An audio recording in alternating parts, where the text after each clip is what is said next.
Então esse primeiro tema que nós vamos abordar do judeu-cristianismo, ele foi importante pelo fato de ter sido o contexto dos padres apostólicos, os primeiros padres da igreja, e também porque nós devemos lembrar-nos de que os primeiros cristãos, na sua maioria, eles eram provenientes do judaísmo.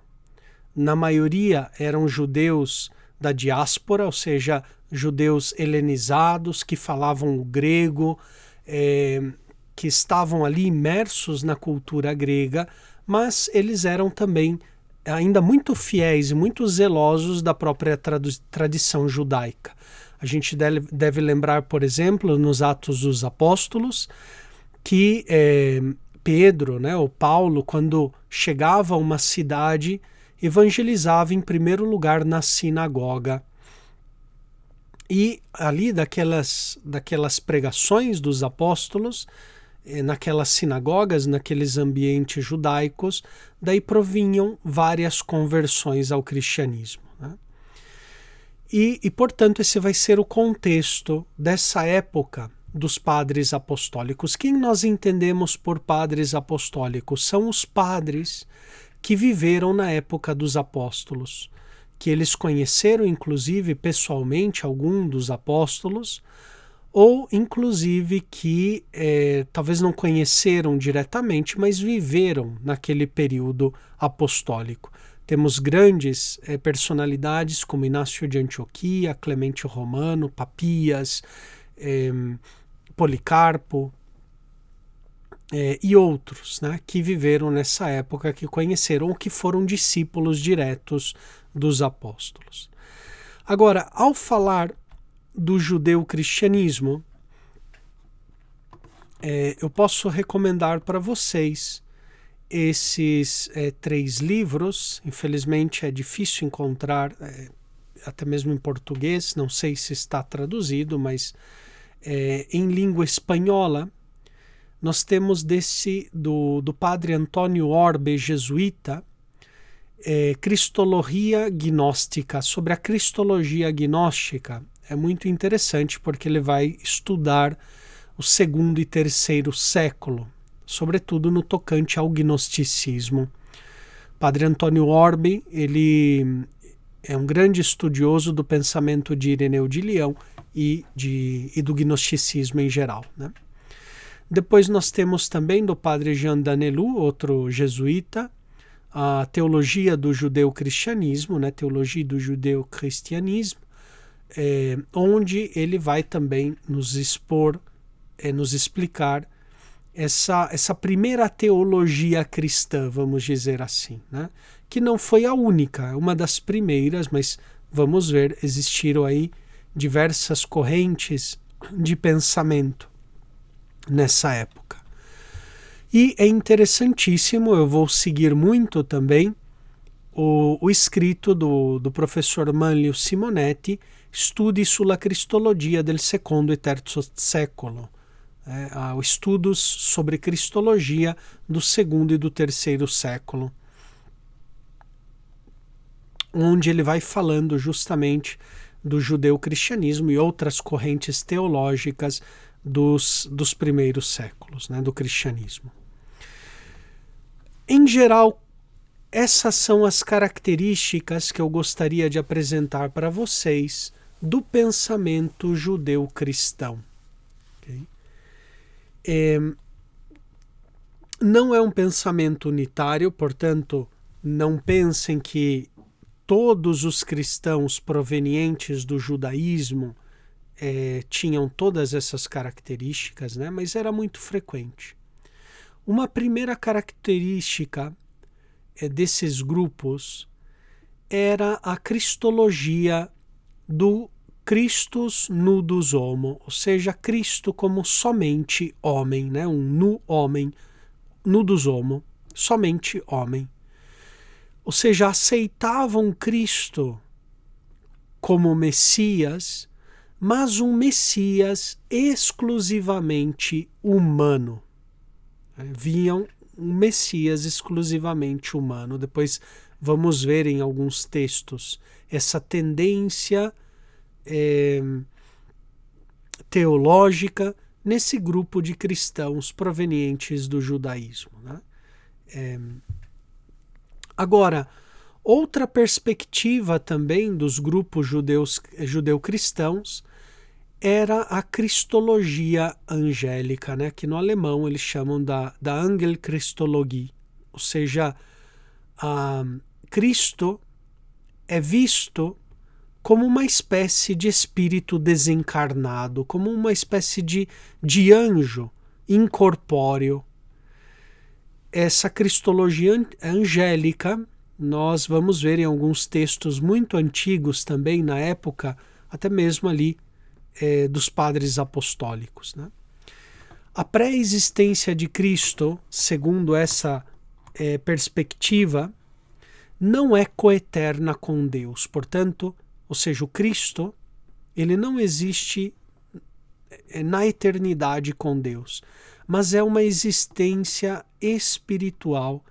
Cristo é visto como um anjo e as aparições angélicas do Antigo Testamento são epifanias de Cristo, né? Até mesmo um pouco em Santo Ireneu de Leão, nós vamos ver um pouco essa tendência da cristologia angélica. Ele fala, por exemplo, né, Santo Ireneu de Leão, que todas as aparições no Antigo Testamento dos anjos, né, que aparecia a Abraão, a Moisés, essas aparições angélicas, na verdade, eram epifanias de Cristo. Cristo que assumia uma forma de um espírito desencarnado, ou tomava uma forma humana, para ir já preparando os homens e as mulheres para a futura encarnação do Verbo. É uma espécie de preparação, né? Como eu digo, é uma tendência. Aqui não se trata, né, tanto a cristologia do Christus nudus homo, como também essa cristologia angélica, não se trata propriamente de heresias. Vão existir grupos heréticos, né, que vão exasperar esse tipo de visão, esse tipo de pensamento, né? Mas em geral pode haver grupos, ou houve de fato grupos que ainda permanecendo, né, aquilo que nós tínhamos visto, essa permanência na fé católica, essa perseverança, mas com uma tendência de cristologia angélica, né? Outra característica dos escritos do judeu-cristianismo é um antipaulinismo. Rejeitam, ou pelo menos veem com suspeita, os escritos de São Paulo, né? Porque São Paulo, ele é o doutor dos pagãos, né? Então ele fala que a lei não tem valor nenhum, é a graça de Cristo, que é a fé em Cristo Jesus, e portanto já não tem valor mais observar os sábados, observar os ritos, as prescrições judaicas. Então esse grupo judeu-cristão via um pouco com suspeita os escritos de Paulo, ou inclusive aqueles grupos mais heréticos rejeitavam completamente os escritos de Paulo, né? Nós vemos já nos Atos dos Apóstolos que Paulo fundava uma comunidade, pregava, e de repente vinham cristãos judaizantes, muitos deles vindos da Palestina ou de Antioquia, e destruíam toda a obra de evangelização que Paulo tinha feito, né? Já na época de Paulo, ele tinha essa hostilidade de alguns grupos de cristãos provenientes do judaísmo, né? Bom, essas três características vão estar muito presentes, né, em grupos de judeus de cristãos provenientes do judaísmo. Um grupo deles, já esse sim herético, que seguem um pouco essa tendência do Cristo como somente homem, um mero homem, né, um nudus homo, são os ebionitas, ou chamados também de nazireus. No hebraico, evionim, ou ebionim, significa pobres, né? Então eles mesmos se intitulavam os pobres de Javé, né? Os pobres do Senhor. Tertuliano fala deles no livro sobre a prescrição dos hereges, no capítulo 33, e também no livro sobre a carne de Cristo, no capítulo 14 e no capítulo 18. Né? Hipólito Romano, também Epifânio, no Panarium, na heresia 30, fala dos ebionitas, que o fazem derivar de um tal Ebion que pregou na Ásia e em Roma. Né? Essa notícia que nos chegou através desses escritores pode ser que tenha sido um equívoco por causa do nome. Eles pensavam que ebionitas vinham de um tal Ebion, que seria o fundador dessa seita, mas na verdade vem do nome Ebionim, que significa pobres, né? Os pobres de Cristo, os pobres de Deus. Né? Segundo Ireneu, a doutrina dos ebionitas era símile à de Cerinto e de Carpócrates. Portanto, eles eram docetistas. Falarei um pouquinho do docetismo. Né? Ou seja, para os docetistas, eles negavam que Cristo tivesse um corpo verdadeiro. Okay?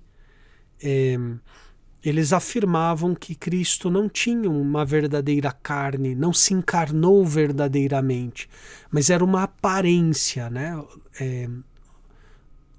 Docetismo vem do grego de dokeo, que significa aparentar, parecer. Parecia que ele tinha um corpo, mas não tinha um corpo verdadeiro. Né? Esses são os docetistas, que começa já na época dos apóstolos a surgirem alguns grupos docetistas. Né? Se a gente lê com atenção a primeira epístola de São João, ele vai falar de alguns que saíram de dentre o grupo cristão, né? Saíram do nosso meio, que negam a encarnação do Verbo, que não aceitam a encarnação, que Jesus tenha encarnado verdadeiramente. Então, esse grupo dos ebionitas rejeitavam a divindade e o nascimento virginal de Cristo. Okay? Então, e tinham Paulo por apóstata e seguiam a lei mosaica. Usavam como escrito um evangelho de Mateus mutilado, que eles diziam ser o Evangelho de Mateus original. Né? Provavelmente o Evangelho de Mateus ele foi escrito em um primeiro momento em língua aramaica. O problema é que não temos, né, esse texto em língua aramaica, temos um texto em grego, provavelmente escrito pelo próprio Mateus, o evangelista. Né? Agora temos notícias, por exemplo, de Papias de Herápolis, que ele disse que Mateus escreveu primeiro em língua hebraica, ou seja, em aramaico, né? Porque o hebraico se havia perdido depois do exílio na Babilônia.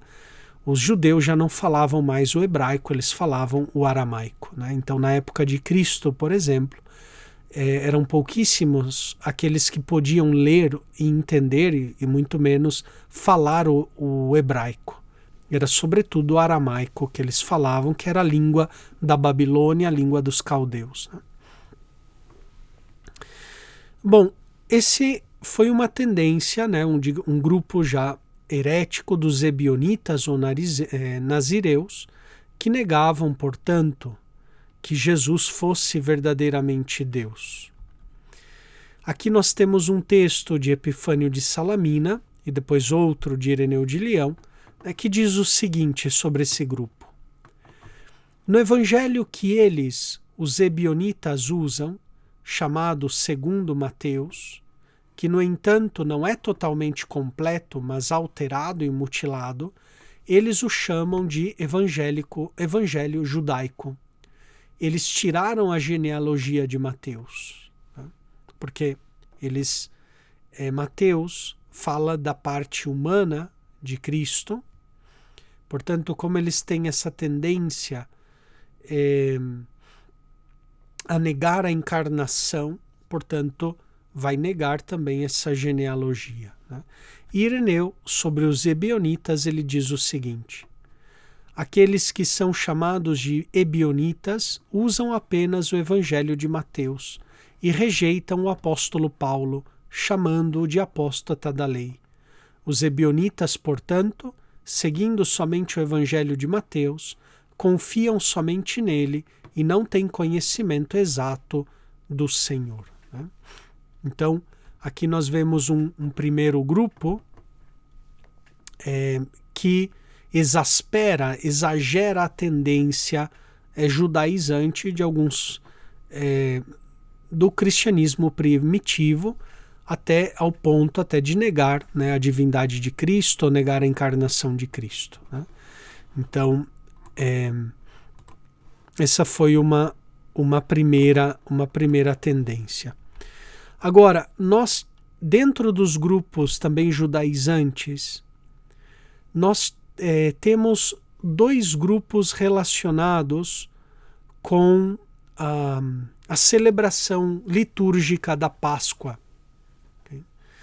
Eram cristãos que chamados quatuordecimanos ou protopasquitas, dependendo de como eles celebravam a Páscoa, né? Então, um primeiro grupo, os quatuordecimanos, eles celebravam a Páscoa no dia 14 de Nissan, ou seja, na mesma data dos judeus. E era um grupo frequente entre judeu-cristãos sírios e mesopotâmicos. E por isso eles enfatizavam a Páscoa como pássio, como paixão, né? Como os sofrimentos de Cristo Jesus, como nós vemos na homilia de Melitão de Sardes, né? Na liturgia das horas, no tempo de Páscoa, a gente lê alguns capítulos da homilia de Páscoa de Melitão de Sardes, né? Tal uso foi condenado em Arles no ano 314 e depois no Concílio de Nicéia do ano 325. Parece que o próprio São Policarpo de Esmirna seguiu este uso de celebrar a Páscoa no dia 14 de Nissan. E o Papa Vítor foi o primeiro em querer mudar essa tradição, né? O Papa Vítor, ele morre no ano 189, então ele foi um dos primeiros que tentou mudar, até sob pena de excomunhão. Ele quase excomungou a Ásia Menor inteira, né, pelo fato de ter esses cristãos que celebravam a Páscoa no dia 14 de Nissan, né? E qual era o problema de celebrar a Páscoa no dia 14 de Nissan? É que o dia 14 de Nissan pode cair em qualquer dia da semana. Pode cair numa segunda-feira, numa quarta, numa quinta, num sábado, num domingo. Então imagine a confusão, sobretudo no caso de grupos cristãos que tenham migrado para outra região, né? Então estavam lá os cristãos ainda celebrando a Quaresma, fazendo jejum, penitência, e de repente tem um grupo vizinho ali, cristão também, só que já estão celebrando a Páscoa, né? Fazendo churrasco e celebrando, etc., né? Então causava bastante confusão na igreja antiga entre essas divergências da celebração da Páscoa. Agora, esse grupo dos quatuordecimanos, ele sempre foi minoritário, né? Porque os concílios de Arles e, sobretudo, o concílio importantíssimo de Nicéia condenou, proibiu que os cristãos celebrassem a Páscoa no mesmo dia que os judeus celebram a Páscoa, né? Normalmente o 14 de Nissan, ele cai ali entre os meses de março e o mês de abril, né? Como os judeus seguem um calendário lunar, nem sempre coincide realmente com um dia preciso no mês, né? Como é o nosso, sei lá, 14 de março, 15 de março. Então pode variar aí entre o dia 10 de março, mais ou menos dia 15, 20 de abril, etc., né? A Páscoa judaica. O grupo maioritário na celebração da Páscoa, provenientes do judaísmo, eram sobretudo protopasquitas, que eles celebravam a Páscoa no domingo, só que depois do dia 14 de Nissan, sem observar o equinócio e sem observar a lua cheia. Um quarto dos padres em Nicéia eram protopasquitas, como diz Eusébio na vida de Constantino e também no escrito, né, de Eusébio de Cesareia, um escritor do século IV, sobre a Páscoa de Pasca, no capítulo 14. Né? Aqui o que acontecia com os protopasquitas? Né? No grego, protos significa primeiro, e pasquitas, ou seja, da Páscoa, né? Da Páscoa. Então eles celebravam a Páscoa antes, porque eles esperavam o domingo seguinte do dia 14 de Nissan. Né? Então faço um exemplo. Imaginemos que o dia 14 de Nissan caiu nesse ano numa quinta-feira, por exemplo. Então significava que esse grupo, eles celebrariam a Páscoa no domingo, depois do dia 14 de Nissan. Só que acontece o seguinte, a maioria da igreja, tanto a igreja romana como também a igreja de Alexandria no Egito e muitas outras igrejas também do Oriente, tinham o costume que temos nós ainda hoje de celebrar a Páscoa, que nós observamos 3 coisas para celebrar a Páscoa. Né? A gente, primeiro, espera o equinócio de primavera no hemisfério norte e o equinócio que seria de outono aqui no hemisfério sul. Né? Ou seja, aí por volta do dia 20, 21 de março, é o equinócio de outono aqui no nosso hemisfério, né? Mas lá no hemisfério norte é o início da primavera, é março, né? Então, primeira coisa que para nós celebrarmos a Páscoa é esperar o equinócio. Então, o equinócio ali entre os dias 20 e 21 de março tem o equinócio de primavera, né? Mas também uma segunda coisa que nós observamos, que é a lua cheia depois do equinócio de primavera. Né?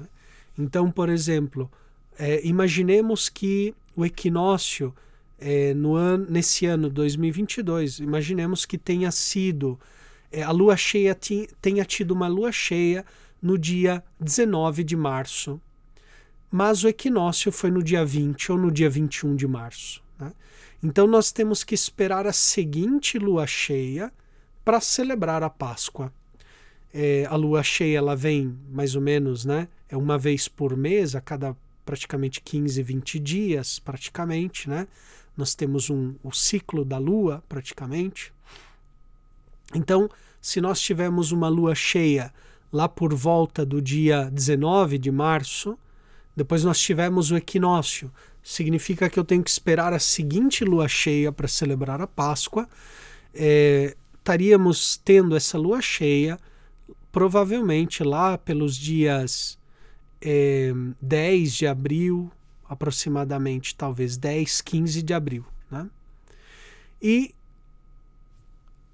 um terceiro aspecto para a nossa celebração da Páscoa, um terceiro elemento importante é o domingo. A gente não celebra a Páscoa em outro dia da semana. Né? Então, passado o equinócio, passado a lua cheia, nós esperamos o domingo para celebrar. Por isso, às vezes, quando a data da Páscoa é muito tardia, ela vai, me parece que lá para o dia 20, me parece que o dia mais tardio que nós celebramos a Páscoa é por volta lá do dia 24 ou 23 de abril. Né? Pode ser que eu me equivoque. Agora eu não lembro de cabeça. Né? Mas esse grupo aqui dos protopasquitas, eles não observavam o equinócio e a lua cheia. Né? Então eles esperavam o 14 de Nissan e depois observavam somente o domingo. Já esse grupo aqui, nem sequer o domingo eles observavam, eles celebravam no dia mesmo do 14 de Nissan, como os judeus celebravam. Né? Agora, eu quero mostrar para vocês alguns textos, ou melhor, um texto, ou 2 textos inclusive, desse ambiente judaizante dessa primeira teologia cristã, não digo que é a única, vou depois mostrar outras tendências teológicas, mas que tem a tendência a ver em Cristo uma espécie de espírito desencarnado, né? Os judeus acreditavam em espíritos, na sua maioria. Nós vemos no Evangelho que, por exemplo, os fariseus acreditavam em anjos e acreditavam em espíritos. Já os saduceus não. E os saduceus eram um grupo minoritário ali, né? Praticamente não tinha muita expressão dentro do judaísmo, né? Os saduceus. Os saduceus negavam a ressurreição, negavam a existência de espírito e de anjos, né? Mas, em geral, os judeus, eles acreditavam na existência de anjos. Então, para esse grupo judaizante, Cristo, na verdade, era uma espécie de anjo, né, um espírito desencarnado que não tinha uma carne verdadeira, tinha só uma carne aparente, que veio a esse mundo, foi enviado por Deus a este mundo. Assim como no Antigo Testamento a gente vê essas aparições angélicas, né, que apareceram, por exemplo, a Abraão, a Moisés, em figura humana. Em figura humana, mas não eram verdadeiramente homens, não tinham uma verdadeira carne, né? Então Abraão, quando recebe a visita daqueles 3 anjos, né, eles tomam uma aparência humana, conversam com Abraão, etc., né? Mas não é que aquele anjo se encarnou, se fez carne verdadeiramente, era um corpo, digamos assim, aparente nesse sentido, não uma verdadeira encarnação. Então, essa tendência também judaizante via Cristo uma espécie de espírito desencarnado. E, portanto, o grupo mais extremo chegava a negar, inclusive, a encarnação do Verbo, os assim chamados docetistas, né?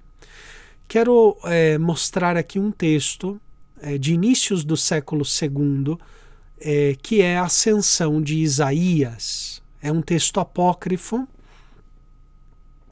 de tendência apocalíptica, né? De ambiente antioqueno. Isaías, ele é martirizado pelo rei Manassés, né, segundo o relato, martirizado pelo rei Manassés, e ele sobe aos céus. Enquanto ele sobe, ele vê o Cristo e começa a fazer as suas profecias, né? Então, por isso se chama o livro Ascensão de Isaías. Ele ascende ao céu. E nessa ascensão, então, ele começa a profetizar a vinda do Messias que ele está vendo ali na glória, né? É um escrito com tendência docetista, ou seja, nega a verdadeira carne, a verdadeira encarnação de Cristo, e também com tendência anti-hierárquica.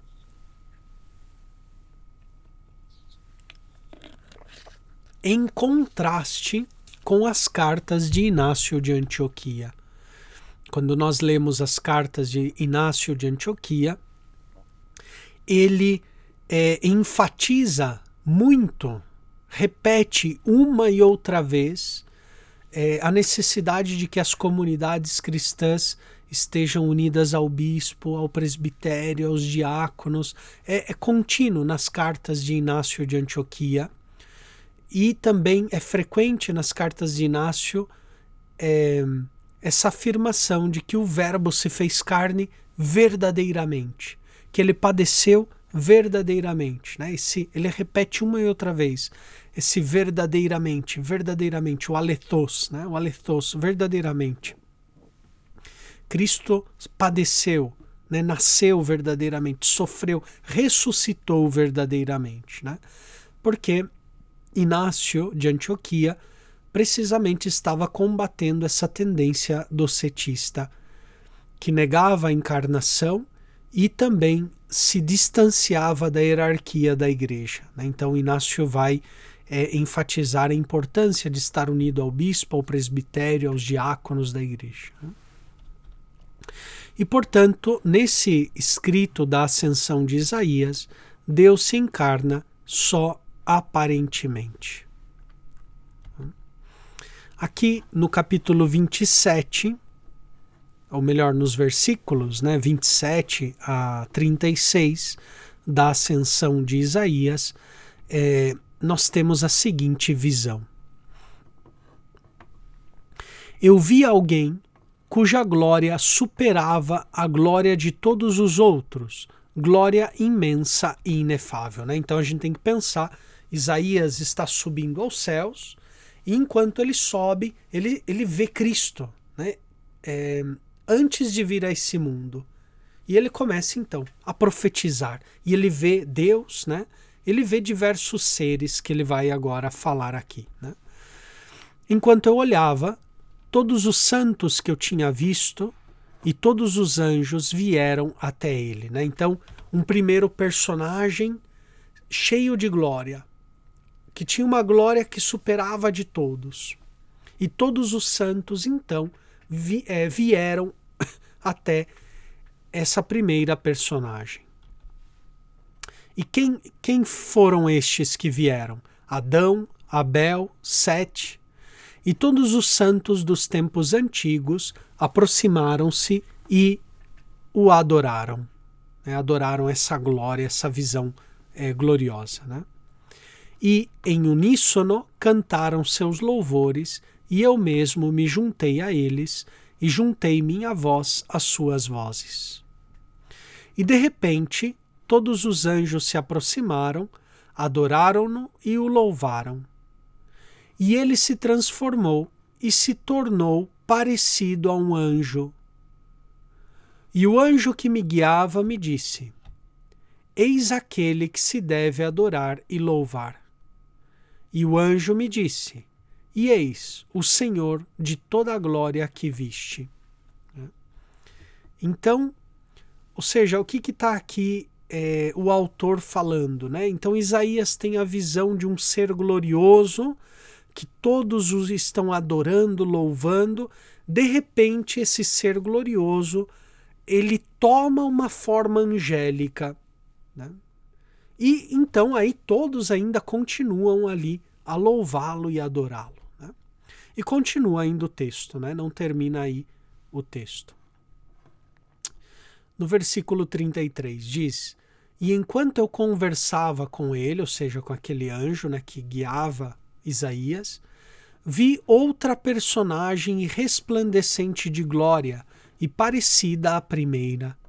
E os santos se aproximaram dela e a adoraram, cantaram seus louvores, e eu mesmo me juntei a eles, mas a sua glória não se parecia à glória deles. Os anjos se aproximaram então e o adoraram. Eu vi o Senhor e o segundo anjo, e os outros permaneciam de pé diante deles. E este segundo anjo que vi se encontrava à esquerda do meu Senhor. E perguntei àquele que me conduzia quem era ele. E ele me respondeu: Adora-o, pois é o anjo do Espírito Santo, que falou pela tua boca e pela boca de todos os santos, os santos profetas do Antigo Testamento. Então notem, ele, depois de ter visto um primeiro anjo, ou seja, esse Senhor da glória que recebia adoração de todos os anjos e de todos os santos, agora ele tem a visão de um outro anjo, ou seja, o anjo do Espírito Santo. Até mesmo não só Cristo, aqui na ascensão de Isaías, ele toma a forma angélica, mas inclusive o próprio Espírito Santo, ele vai assumir a forma angélica também, assim como Cristo. Então, de repente, aquele anjo que guiava Isaías diz: olha, adora-o, pois ele é o anjo do Espírito Santo, que falou pela tua boca e pela boca de todos os outros profetas. Aqui é um exemplo de um texto da cristologia angélica, da Engelchristologie. não, repito, né, não significa, digamos assim, a priori, uma heterodoxia, né, uma heresia em si. A heresia é quando se nega a encarnação do Verbo, né, mas é um modo de tentar entender o mistério de Cristo, o mistério da Trindade, nesse grupo de primeiros cristãos. É claro que dentro desse grupo judaizante estão também grupos, agora sim, docetistas, né, que negam realmente a encarnação do Verbo. Para que vocês vejam, né, essa tendência da cristologia angélica, até mesmo na liturgia, né, nós temos um resquício disso no cânon romano da missa, né, eu não sei agora como ficou, né? Parece que os bispos fizeram uma reforma recentemente do missal, né? Me parece que melhoraram bastante o texto de acordo com o latim, mas no cânon romano fala, né, que essa oferenda seja levada ao altar do céu por mãos do teu santo anjo. Alguns intérpretes falam que esse anjo é Cristo, porque anjo no grego significa mensageiro, enviado. E Cristo é o enviado do Pai. Ele mesmo diz no Evangelho de João, né? Assim como o Pai me enviou, eu também vos envio. Ou seja, Cristo, ele é o enviado, ele é o anjo do Pai, o mensageiro do Pai.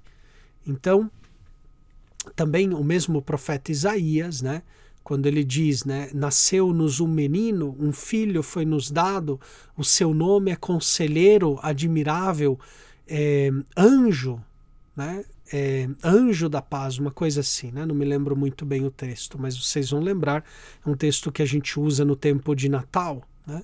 Nasceu-nos um menino, um filho foi nos dado, seu nome é conselheiro admirável, anjo do grande conselho, uma coisa assim, né? Anjo do grande conselho.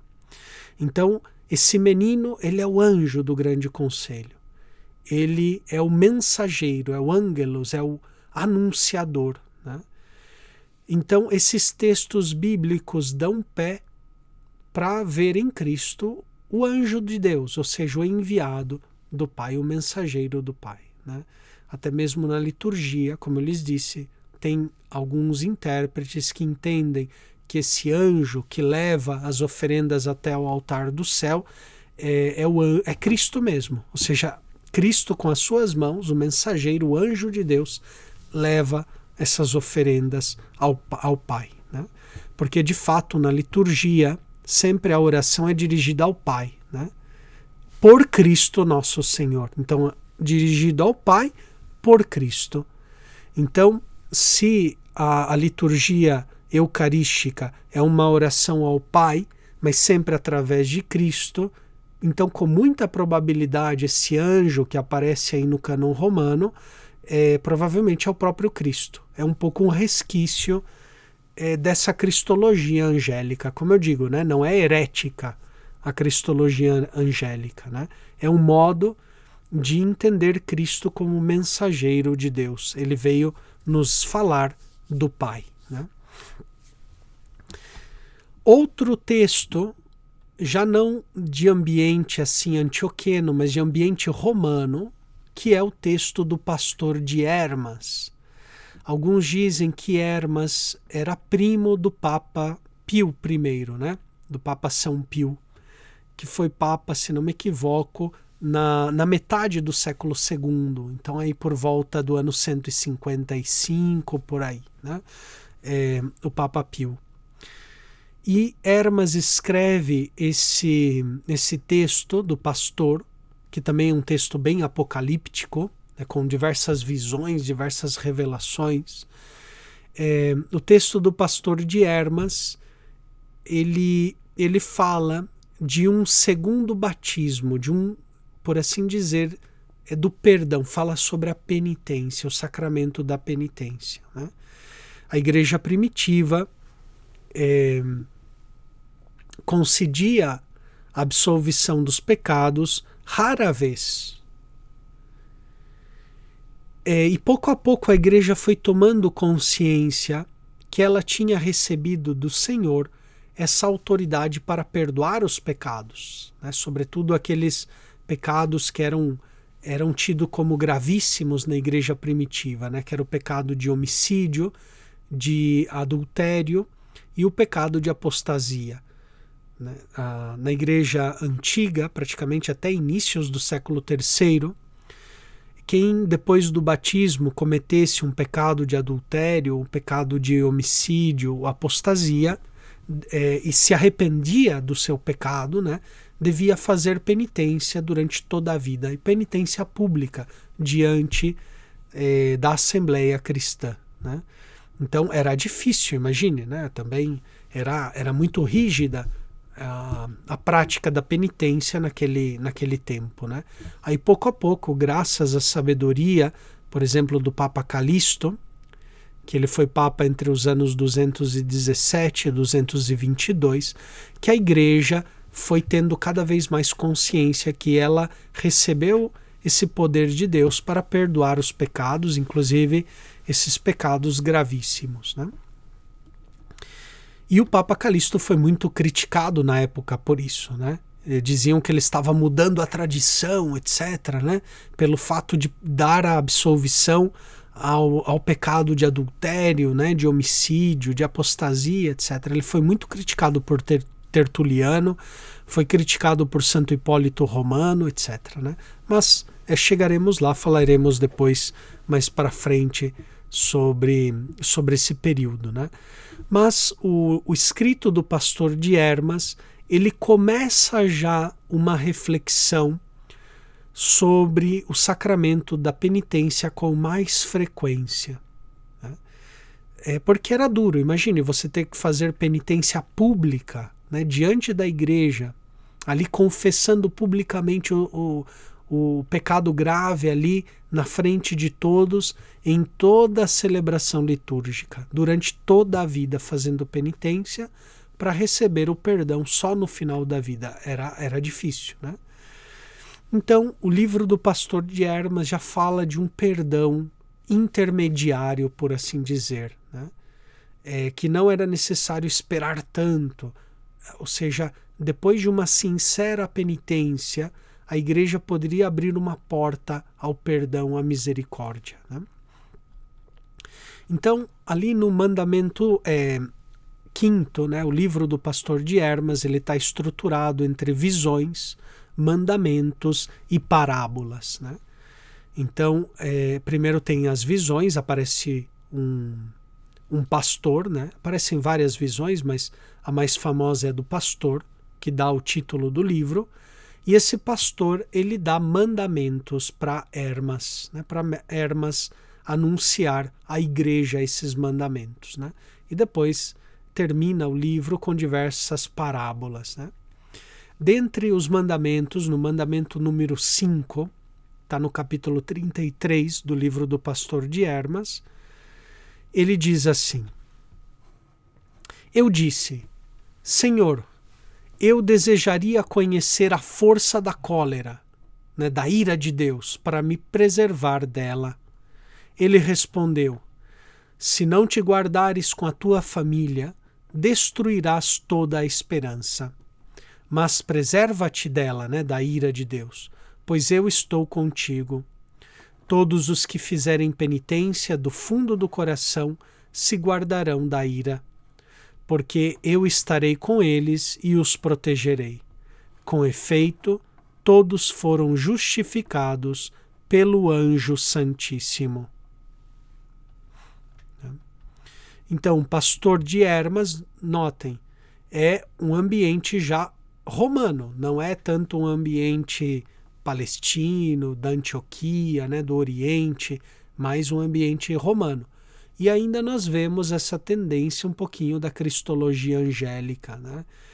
O que aqui o pastor diz para Hermas? Né? Ele diz o seguinte, olha, virá a ira de Deus, a cólera de Deus sobre o mundo, e por isso é necessário que você e a sua família façam penitência, né? Se arrependa dos teus pecados, porque se quem fizer penitência, eu vou proteger.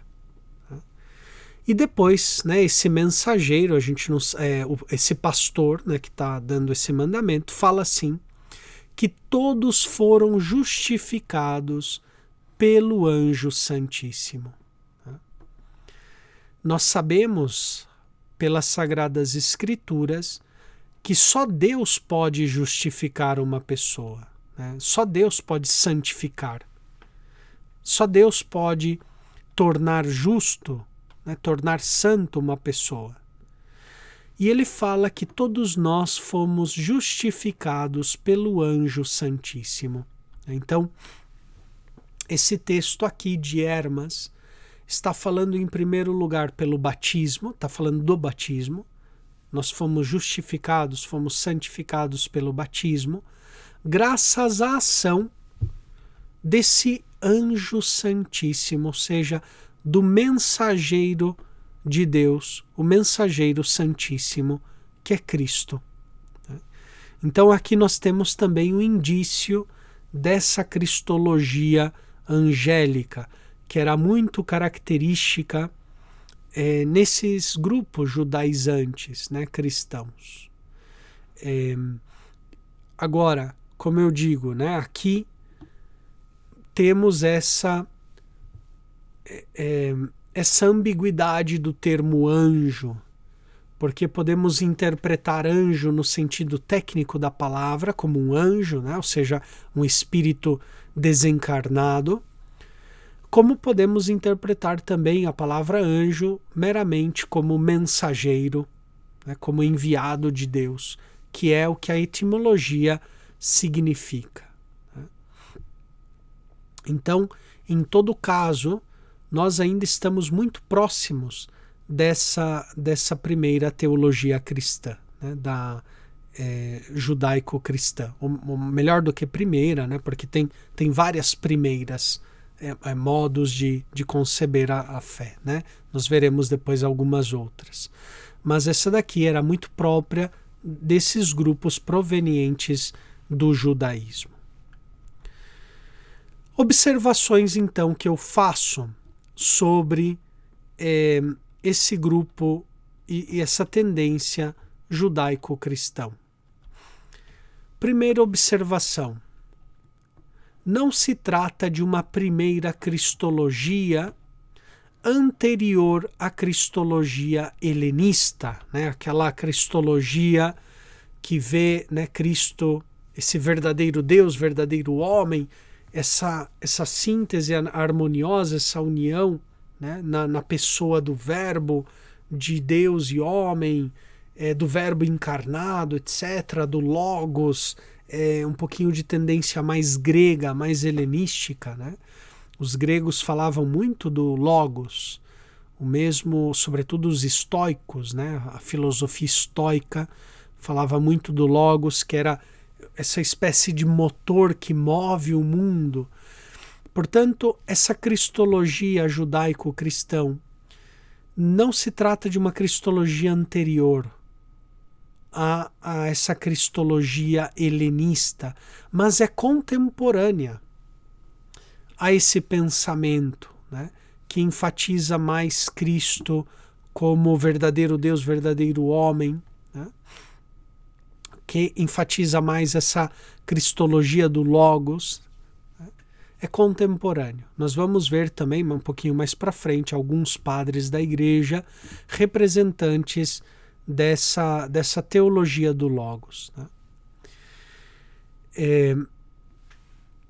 Agora, sim, é uma característica muito própria de cristãos provenientes do judaísmo. Isso sim está claro. Né? Agora, em segundo lugar, os judeus convertidos ao cristianismo eram maioritariamente helenistas e escreviam em grego, não em hebraico. Né? Então, isso daqui eu falo pelo seguinte, e eu também escutei isso muitas vezes do professor Simonetti, Manlio Simonetti, que ele nos dizia, né, depois da Segunda Guerra Mundial, e é justo, é lógico, né, que houve um sentimento muito grande em todo o mundo de compaixão, de simpatia, de empatia diante do holocausto que sofreram os judeus, né? Então começaram a fazer muitos estudos da relação entre o cristianismo e o judaísmo, né, para ver como muitas das festas cristãs estão enraizadas em festa judaico, né, como muito das tradições cristãs está em harmonia, em continuidade com o judaísmo, né? Então houve um movimento de muitos estudos para tentar harmonizar, né, o judaísmo e o cristianismo e mostrar que estão em linha de continuidade, né? Isso é muito bom, deu grandes frutos para a teologia, para os estudos bíblicos, sobretudo, né? Mas a gente deve lembrar o seguinte, que esses cristãos provenientes do judaísmo, eles, na sua grande maioria, eram helenistas, falavam o grego, estavam em cultura grega, né? O mesmo Ascensão de Isaías é um texto judaizante, mas é um texto escrito em grego, não em aramaico, não em siríaco, né? Muito menos em hebraico, né? É um texto já com mentalidade muito mais grega, muito mais helenista do que propriamente judaico, né? Porque o cristianismo, em certo sentido, tem uma linha de continuidade com o judaísmo, sim, mas também tem aquilo que Jesus diz, né? Eu não vim abolir a lei e os profetas, eu vim cumprir, eu vim levar à plenitude a lei e os profetas, né? Então, às vezes, se força um pouco a barra querendo encaixar perfeitamente o cristianismo no judaísmo, e tem coisas que não encaixam, né? É porque Jesus veio realmente levar aquilo à perfeição, né? Dar um sentido novo àquelas leis, aqueles ritos judaicos, né? E a mensagem do cristianismo não é uma mensagem para um povo concreto da Terra, né? Não se restringe a uma área geográfica. É a mensagem de Cristo, embora Cristo seja judeu, ele nasceu, né? Digamos assim, judeu, mas sendo filho de Deus, né? A mensagem de Cristo era para todo mundo, não se restringia a uma região específica, né? Por isso, às vezes, é um pouco forçoso você tentar encaixar o cristianismo a todo custo dentro da religião judaica, né? Se fizeram muitos estudos bíblicos, sobretudo, que vão muito nessa linha em décadas passadas, né? Hoje acho que um pouquinho menos, mas foi muito comum depois da Segunda Guerra Mundial esses estudos bíblicos favorecendo muito o judaísmo, né? Que a gente entende era o movimento daquela época. Mas a gente tem que lembrar que a maioria deles não eram judeus tucur, né? Não eram judeus em sentido estrito da palavra, eram judeus, mas de mentalidade, de cultura helenista. Agora, em terceiro lugar,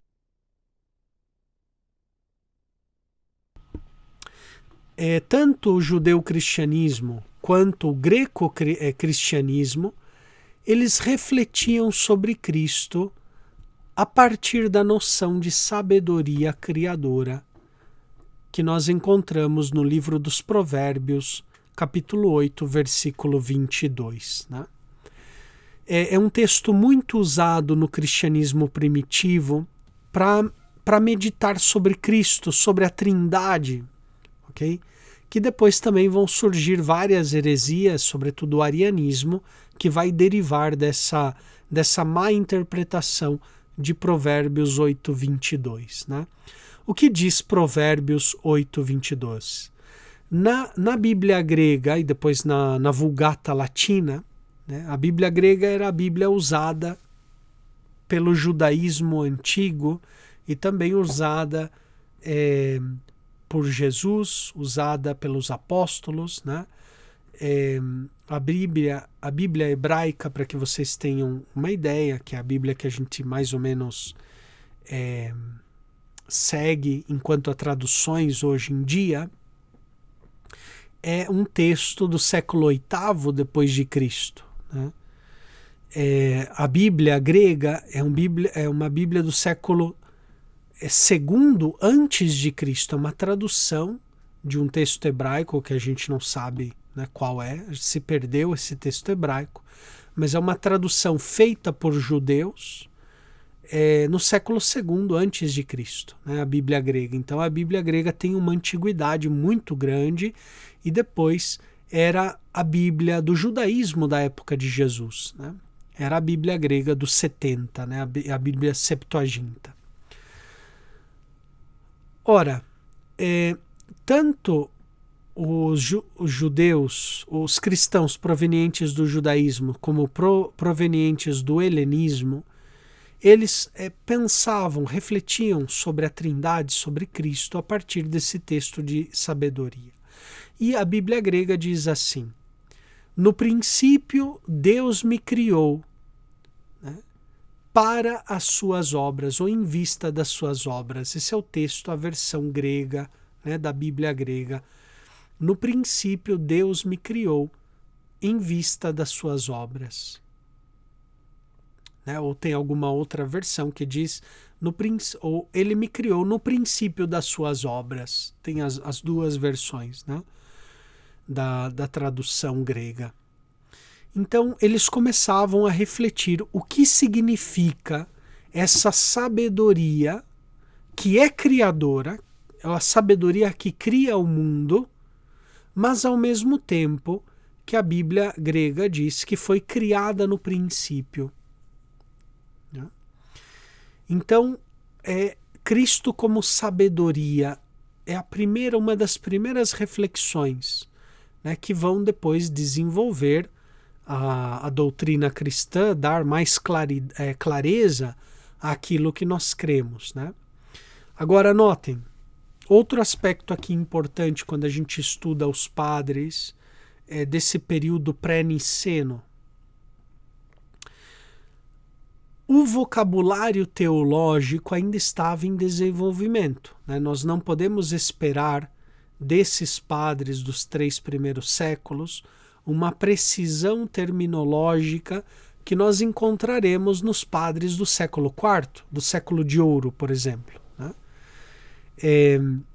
Nesse período aqui, a gente ainda vai encontrar uma dificuldade de exprimir a fé. Os cristãos desse tempo, eles acreditavam na Trindade? Sim.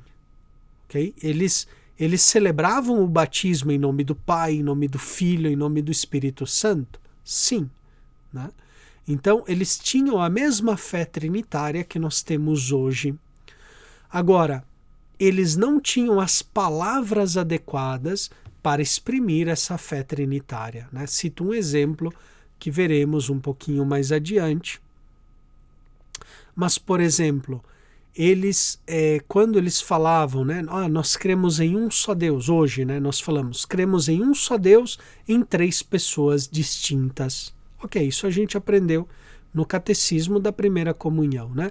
Cremos em 3 deuses? Não, cremos em um só Deus em 3 pessoas distintas. Portanto, o Pai é Deus? Sim. O Filho é Deus? Sim. O Espírito Santo é Deus? Sim.